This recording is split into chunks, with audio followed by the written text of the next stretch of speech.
E agora, exclusivo. A gente volta para olhar para a política nacional com uma entrevista exclusiva com a nova articuladora política do Palácio do Planalto. Ela veio até os nossos bastidores, veio até o nosso estúdio da CNN Brasil. Eu agradeço muito à ministra Gleisi Hoffmann por ter aberto a agenda dela para esse encontro. Ministra, é uma honra recebê-la por aqui. E a minha primeira pergunta é sobre uma declaração polêmica de Gilberto Kassab, presidente nacional do PSD, que faz parte, o PSD, da esplanada dos ministérios, mas ele tem dito que Lula tem errado, que Lula tem ido muito para a esquerda, repetindo os mesmos erros que Bolsonaro. A senhora concorda com essa crítica ou acha que Kassab está um pouco injusto em relação ao presidente Lula? Boa tarde, Gustavo. Boa tarde, Tainá. Prazer estar aqui com vocês novamente. Olha, com todo respeito, eu acho que o Kassab está muito injusto com o presidente Lula, que ele conhece tão bem e há tanto tempo. O Lula sempre foi uma pessoa de ouvir os outros, de ouvir vários setores, nunca se pautou apenas pela opinião de um ou outro partido quando está no governo. Tanto é assim que o governo do presidente Lula é um governo que tem uma composição muito mais ampla do que a frente ampla que o elegeu em 22.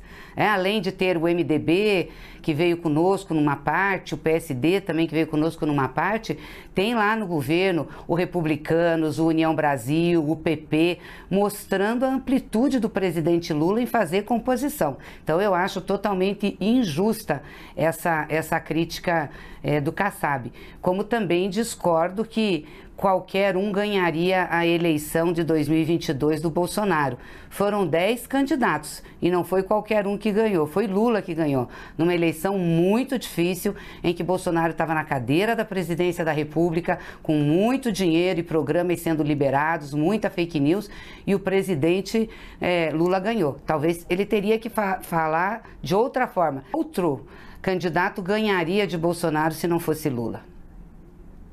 Tudo bem, ministra? Parabenizo aqui a senhora pelo novo cargo. Eu queria começar olhando assim pelas primeiras semanas, né? Como é que foram assim os seus movimentos, como agora ministra da Secretaria de Relações Institucionais. A gente sabe que a senhora foi escalada pelo presidente Lula com a missão, dentre outras, mas com a principal missão de renovar a articulação do governo com o Congresso Nacional, priorizou conversas com a cúpula do Congresso na primeira semana, com líderes também, ouviu ali as insatisfações das lideranças da base e recebeu 2 missões de cara do presidente Lula, que é buscar apoio à PEC da segurança, que até então estava travada no Palácio do Planalto, e aprovar o projeto sobre a isenção do imposto de renda para quem recebe até R$5 mil, prioridade zero do governo. Qual desses desafios a senhora considera o mais difícil, ministra? Não, primeiro dizer que nessas 2 semanas, né, o foco foi totalmente para que a gente pudesse votar a peça orçamentária, que desde dezembro era para ser votado, o Congresso não votou e nós tínhamos que fazer com que o orçamento pudesse entrar em vigor, né? É importante para o governo, importante para o Congresso e importante para o Brasil. E isso aconteceu, e eu quero aqui agradecer, né, a colaboração do Congresso Nacional, do relator, dos presidentes das casas, que ajudaram muito, junto com o governo, a construir essa peça orçamentária. E isso nos dá agora a previsibilidade das despesas, das receitas, faz com que os nossos programas, que são tão importantes para o Brasil, como o Vale Gás, que foi colocado, o Pé de Meia, Minha Casa Minha Vida, enfim, vários programas sociais possam ser executados. Então, acho que isso foi bem importante. E, obviamente, agora nós temos pautas também importantes, que eu julgo pautas positivas, tanto para o governo, como para o Congresso, como para a sociedade brasileira. Essa da isenção do imposto de renda até R$5 mil é uma questão de justiça social, de justiça tributária, né? E também de justiça fiscal. Quer dizer, o trabalhador que ganha até R$5 mil e hoje paga uma alíquota de 27,5%, vai deixar de pagar. E quem vai pagar mais imposto são os ricos, aqueles que ganham mais de R$600 mil por ano, que não pagam imposto de renda, ou cuja somatória dos impostos não dá 10% sobre a renda. Então, um projeto muito bem feito pelo Ministério da Fazenda, muito equilibrado, tem neutralidade fiscal. Tenho certeza que o Congresso, com a sua composição oposição vai honrar aí a tramitação e aprovar esse projeto que é para o bem do país, né? E a PEC da segurança, ela deve ser enviada agora no mês de abril ao Congresso. Nós enviamos o projeto do imposto de renda e o presidente vai viajar, vocês sabem, vai para o Japão, embarca amanhã, junto com o presidente da Câmara, do Senado. Então nós vamos ter uma semana muito calma aí do ponto de vista do Congresso Nacional e quando voltar nós queremos apresentar junto com o ministro Lewandowski, já combinei com ele, apresentar o projeto, apresentar a PEC aos líderes partidários para depois enviar formalmente ao Congresso. Também é um debate importantíssimo essa questão de segurança pública que nós precisamos fazer e vai ter que ser uma construção conjunta, governo federal, governos estaduais, os municípios e o Congresso Nacional numa saída, né, numa proposta de organização do sistema de segurança pública para que fiquem claras as responsabilidades de cada ente e como que a gente vai potencializar aí o papel dos governos no combate ao crime organizado. Importante, então, essa previsão de abril, nós não tínhamos ainda a previsão, então a ministra, com exclusividade, fala pra gente aqui no Bastidores CNN. Ministra, 2026, sei que tá longe, mas só se fala nisso, principalmente na direita, que ainda não consegue definir um candidato. O presidente Lula está disposto fisicamente, intelectualmente, também com vontade de ser candidato à reeleição? E mais, quem a senhora acha que irá enfrentar Lula? O governador Tarcísio de Freitas é uma possibilidade? Olha, primeiro dizer que o presidente está muito disposto, com energia, com muita vontade, está aí lançando os programas, os projetos, viajando. A gente espera muito que ele seja o nosso candidato, é o que nós defendemos, mas tenho certeza que ele tem disposição para isso. Em relação a quem vai ser o adversário, não nos cabe escolher qualquer um que seja, nós vamos ter que enfrentar e vamos enfrentar como já fizemos em outras eleições.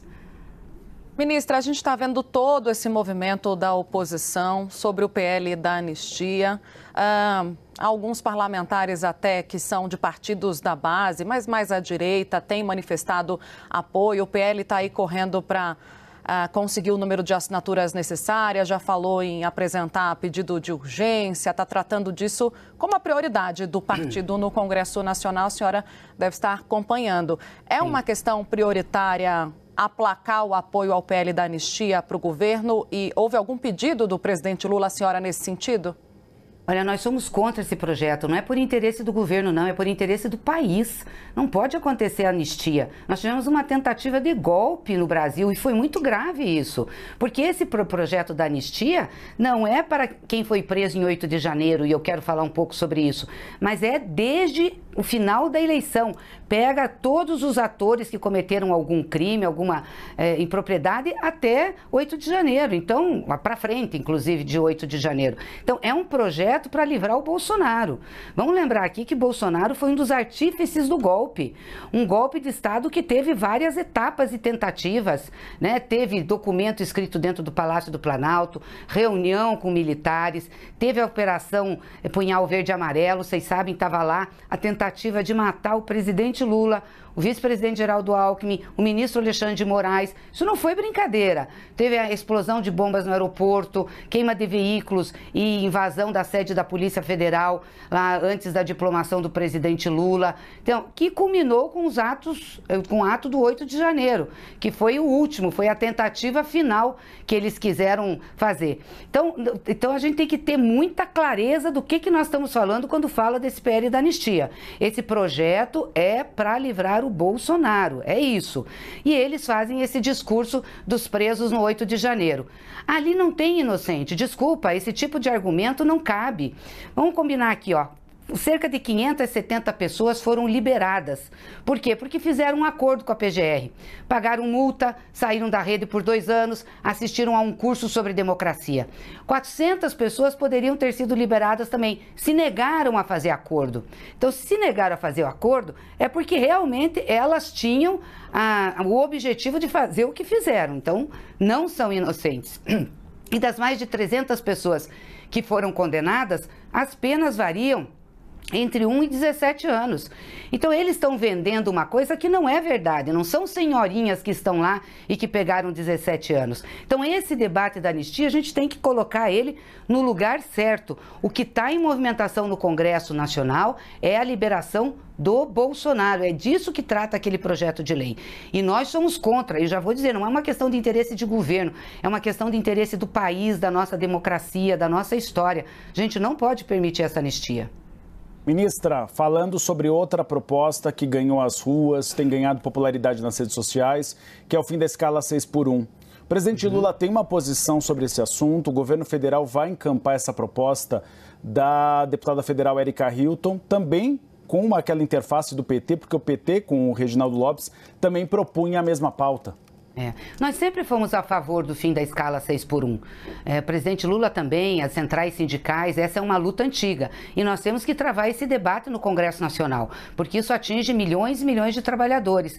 E temos que ter uma alternativa para quem tem um pequeno negócio, né, que depende também de 1 ou 2 funcionários e que vai ter dificuldade de se adaptar numa escala diferente. Então, nós temos um problema aqui, uma situação que é de justiça, o trabalhador ter pelo menos direito a 2 dias por semana, né? Porque você tem a escala 5x7, que seria a mais geral, e óbvio que tem diferenciadas daí por categorias, né? Tem categorias que têm escalas diferenciadas, mas eu diria a substituição da 6x1, com certeza seria por uma mais geral de 5x7, né? Descansa 2 dias, trabalha 5, que muitas categorias já operam. E temos que ver o que nós vamos conversar e fazer com quem tem pequenos negócios, que emprega 1 ou 2 pessoas, que teria dificuldade financeira de bancar a escala 5x7.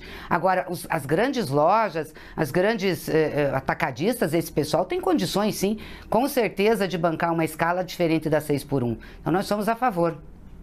A gente quer aproveitar ao máximo essa oportunidade da entrevista exclusiva da ministra Gleisi Hoffmann. Então, eu vou convocar o meu time em São Paulo, ministra. Peço licença para a gente chamar Pedro Venceslau e Juliana Lopes também para a entrevista. Vou começar com Juliana Lopes, depois o Pedro pega. Ministra, muito boa tarde, obrigada pela participação por aqui. Queria perguntar para a senhora sobre taxa básica de juros. Tivemos aí uma decisão do Banco Central nessa semana. Alguns parlamentares do PT falaram em equívoco sobre esse aumento da Selic num recorde. Queria entender da senhora qual é a avaliação da atuação de Gabriel Galípolo, do Banco Central, e a expectativa para os próximos meses. Oi, desculpa, cortou um pouquinho aqui. Você pode... Sobre juros? Isso, sobre a taxa básica de juros, o aumento. Teve parlamentar do PT criticando a decisão do Banco Central. Queria uma avaliação da senhora sobre esse aumento, sobre a atuação de Gabriel Galípolo e a expectativa para os próximos dias. Não, primeiro que esse aumento da taxa de juros já estava precificado, lá na ata do Copom de dezembro. Eu, quando me manifestei em dezembro, já falei sobre isso, é o guidance, né? Ou seja, o Banco Central já previa o aumento de mais 2 pontos percentuais na taxa de juros. Então, isso não é uma atuação da direção agora, isso já estava precificado. A minha posição sempre foi crítica a essa política de juros, né? Eu acho a política monetária muito contracionista. Sempre fui crítica a isso. Vamos ver daqui para frente. Eu tenho a expectativa que o Banco Central, agora a autoridade monetária, considere a realidade econômica do país, considere, enfim, a questão da inflação, para ter uma política mais compatível com a nossa realidade. O Brasil está indo bem na economia, o Brasil está crescendo bem, mais de 3%, o Brasil está gerando empregos, o Brasil está com renda melhor, o Brasil está com as contas em ordem. Então, ou seja, a gente tem condições de ter uma situação melhor aí na política monetária. É a minha expectativa aí com as futuras decisões. Pedro Venceslau? Boa tarde, deputada. A bancada do PSOL ontem questionou o fato do Eduardo Bolsonaro pedir uma licença por motivos particulares para se ausentar do mandato. Eles querem caracterizar como abandono de mandato. Eu queria saber a leitura da senhora sobre a decisão do Eduardo Bolsonaro deixar o cargo e se a senhora apoia essa tentativa de que ele fique sem o mandato. Olha, o Eduardo Bolsonaro presta um desserviço ao Brasil, difamando o país, mentindo sobre o Brasil lá fora, dizendo que aqui é uma ditadura e que ele teve que sair. Ou seja, ele tentou criar uma situação para se vitimizar e dizer que ele estava sendo perseguido. Ditadura, quem defende são eles, são os bolsonaros, que defenderam os ditadores, defenderam os torturadores publicamente e que queriam fazer um golpe de Estado aqui. Então, o primeiro lugar que tem que ficar claro é isso. Segundo, o problema dele é que ele não enfrenta o debate político, é medroso. Ou seja, ele tinha que enfrentar o debate político aqui. Por que ele foi articular nos Estados Unidos, com o Congresso americano, uma lei para impedir que brasileiros vão para lá, uma lei para impedir, era uma lei contra o ministro Alexandre de Moraes, uma lei contra a nossa Suprema Corte. Nós não podemos admitir isso. Esse país aqui não pode ser governado pelos interesses americanos. Então é um desserviço o que ele presta ao país. Eu acho que ele, se continuar fazendo esse tipo de coisa, tem muita viabilidade de acontecer isso que a bancada do PSOL está pedindo. Ministra, quando a senhora foi anunciada, houve assim... muitos comentários, né, nos bastidores, no off, como a gente costuma dizer, uma curiosidade sobre como seria a sua relação com Fernando Haddad, por, num passado recente, vocês já terem divergido algumas vezes, principalmente com críticas, né, com o endossamento da senhora como presidente do PT, a críticas de parte do partido à política econômica de Fernando Haddad. Teve aquele documento no qual o partido se referia a austericídio fiscal. Isso reverberou muito na época e colocou dúvida sobre como seria a sua relação com o ministro da Fazenda. Houve um primeiro gesto que foi durante o seu discurso como ministra, mencionando o ministro da Fazenda. Vocês já estiveram juntos em reuniões. Como é que vai ser essa relação a partir de agora? E mais, olhando para o passado, para essas críticas que eu mencionei e essas divergências, a senhora mantém tudo que já foi dito ou faz alguma correção? Olha, eu tive as posições, já passaram, aprovaram o arcabouço, aprovou as metas e eu acho que nós temos que seguir em frente agora. E acho que nós estamos mostrando ao Brasil que é possível fazer o desenvolvimento econômico que nós estamos fazendo e é possível ter um controle das contas públicas. Então, isso para mim já foi. Segundo, porque eu tenho uma boa convivência com o ministro Fernando Haddad. Não é o fato de eu ter discordado ou divergido dele em questões como você levantou, que a minha convivência seja ruim. Muito pelo contrário, eu gosto dele, tenho muita respeitabilidade, estive com ele já, quero ajudar, já disse que fui nomeada para ser ministra da Articulação Política, então dentro desse meu papel eu quero ajudar o Ministério da Fazenda e ele com as matérias da economia no Congresso Nacional, a gente estar juntos aí para articular a tramitação e a aprovação. E tenho certeza que nós vamos ter muitas vitórias, a começar pela isenção do imposto de renda até R$5.000, que é importante, também agora para o empréstimo do Lula, que começa a operar hoje, que é o empréstimo consignado da iniciativa privada, que eu acho que vai ser muito importante, porque vai trocar, muitas pessoas vão ter condições de trocar suas dívidas. Hoje tem gente com dívida com juros de 5% ao mês, que pega em banco ou agiota, então vai poder trocar uma dívida com juro por quase a metade. Isso é muito importante para as famílias e para as pessoas. Então nós temos aí o desafio junto com o ministro de aprovar essas duas medidas e outras que o Ministério da Fazenda tem mandado para o Congresso Nacional também na área de microeconomia e que também são muito importantes. Ministra, eu vou continuar no tema econômico para falar de inflação, que é um tema que preocupa muito o brasileiro e também a presidência da República. É possível que a gente tenha uma inflação de 5% fora do teto da meta e mais de 4% no ano que vem, 2026, com os efeitos da aprovação da isenção do imposto de renda, da faixa de isenção até R$5.000. Se tudo ficar fora do teto da meta, seria o caso de começar uma discussão sobre a mudança da meta? Você fala qual meta? Meta de inflação. A meta de inflação, desculpa, eu estava entendendo que era de gastos. Olha, eu acho que a gente tem uma meta de inflação bem justa, de 3% com as bandas. Não acho que seja o caso de fazer essa discussão de mudança. E também não acho que a inflação, mesmo estando acima da banda da meta, esteja absurdamente estourada. Eu acho que as medidas estão sendo tomadas. E não acredito que seja só a política de juros que vai resolver isso, porque necessariamente não é uma inflação só de demanda. A gente tem, por exemplo, a alta sazonal do preço dos alimentos e de outros itens por fatores que a gente não controla, né? Clima, as mudanças climáticas, as crises climáticas. Então, mas eu acho que a gente vai conseguir sim, não vejo que possa ter um estouro disso. Eu acho que logo também com o câmbio se ajustando, melhorou muito, né? O câmbio, a valorização do real. Então, se ajustando, isso também vai ter impacto aí na inflação. Pedro. Ministra, o PT vive um momento agora de reflexão sobre o seu futuro, vai ter uma eleição interna no partido e 3 candidatos já se apresentaram no campo da esquerda, na verdade 2 oficialmente.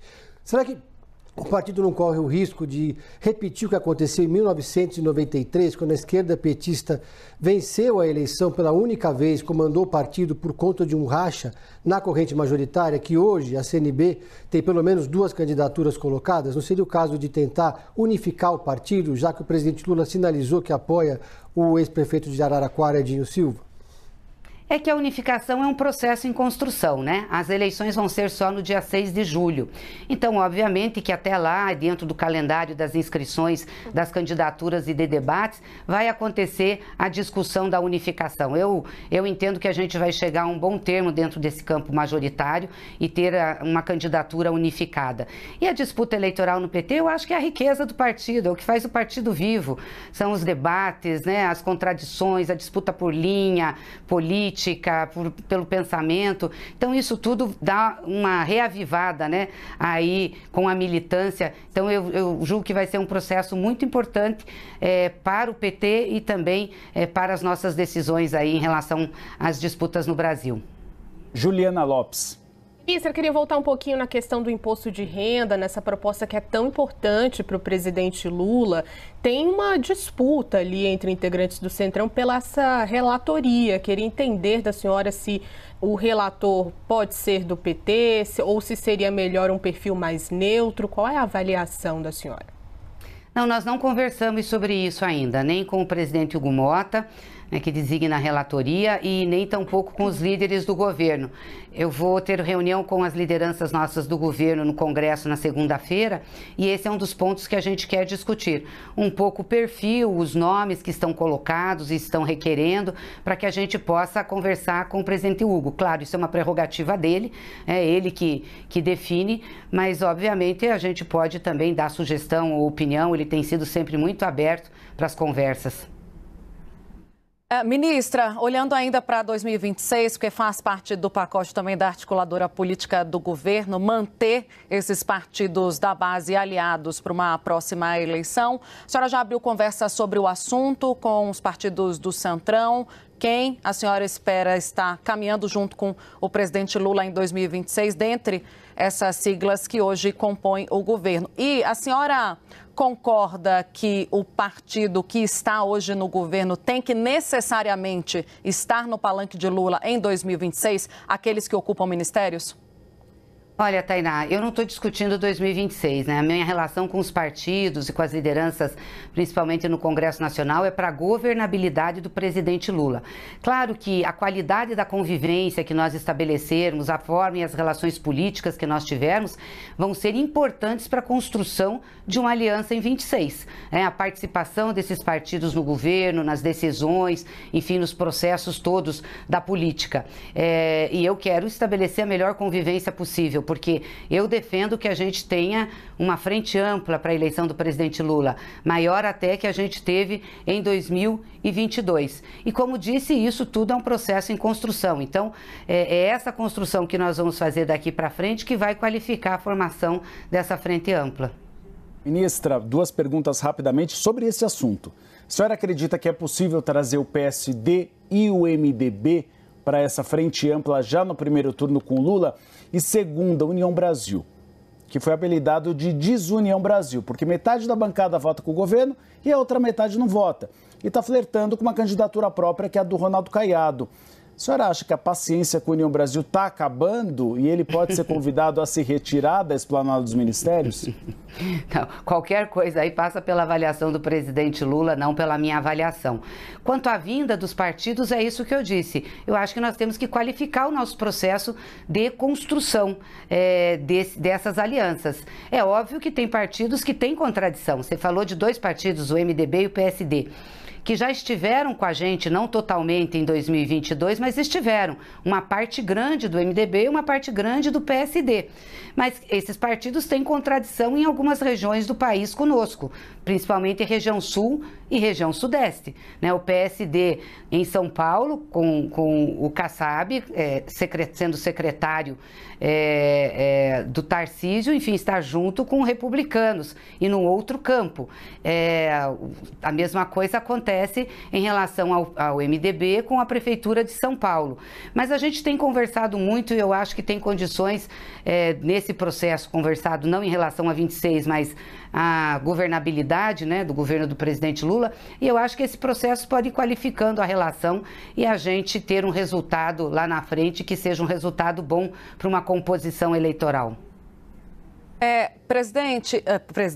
Ministra, ato falho. Desculpa, ministra, era presidente até pouco tempo do PT. Eu continuo nessa atuada de eleição. Insisto na última pergunta que eu te fiz sobre os partidos que hoje estão, né? O Uribe perguntou sobre a União Brasil, se vai ser convidado a se retirar ou não. A gente ouve ali dessas lideranças ainda insatisfação, reclamação sobre espaço, que precisa ser melhor atendido. Essa conversa, ela já está em curso, ainda vai haver uma reforma ministerial, como foi ventilado no final do ano passado, no início desse ano. E a senhora acredita que, repetindo a pergunta que eu já te fiz, né, mas de forma mais direta, os partidos hoje que não entregam têm que também, em contrapartida, entregar os cargos que ocupam hoje? Como é que a senhora avalia essa composição hoje? Como é que esse equilíbrio vai se dar entre 2025 e 2026?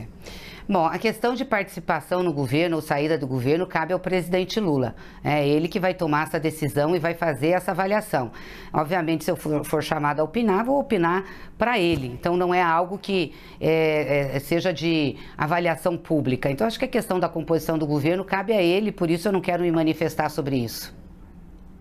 Ministra Rosângela Silva Janja, os partidos de oposição têm reclamado um pouco de que ela não tem um cargo oficial no governo federal, então tem falta de transparência sobre os gastos e viagens da primeira-dama.